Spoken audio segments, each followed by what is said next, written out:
جمال الوجود بذكر الإله وتصفو الحياة بنور هدى. اس لیے نماز کی پابندی بہرحال کرو، جان نہیں چھوٹے گی، یہ دینے سے بھی جان نہیں چھوٹے گی.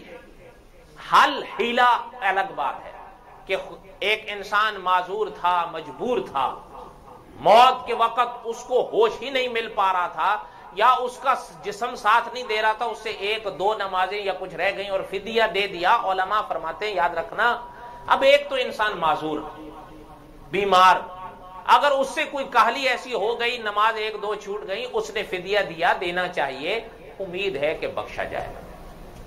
امید کیا ہے؟ اور ایک ہٹا کٹا ہو.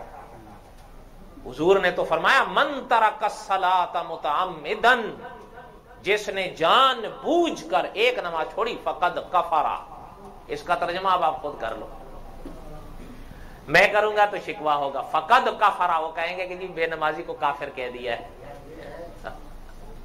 فقد بولے نا، فقد، یہ ترجمہ تو میرے حال میں کرنے کی ضرورت بھی نہیں ہے، لفظ سے ہی آپ سمجھ جائیں گے.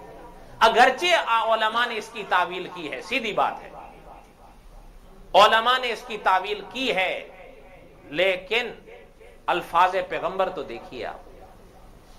اس لیے کوشش کریں کہ کوئی نماز نہ چھوٹے. اور قاری عبداللہ یابسہ فرماتے تھے اگر رہ جائے قضا کر کے پڑھ لو لیکن چھوڑو نہیں. کیوں؟ نماز جو انسان نہیں پڑھتا ہے اور کوئی رہ بھی جائے، دونوں صورتیں ہوتی ہیں. ایک یہ ہوتی ہے کہ نماز انسان جان کے نہیں پڑھتا، ایک یہ ہوتا ہے کہ انسان سے مجبوری کے تحت چھوٹ جاتی ہے. دونوں صورتوں میں نماز ساری زندگی اس پر وہ لاگو رہتی ہے، الا جب تلک وہ اس کو قضا نہیں کرے گا، معاف نہیں ہوگی. اس لیے کوشش کریں اور حضور علیہ الصلوۃ والسلام کے ان فرامین کو سامنے رکھیں.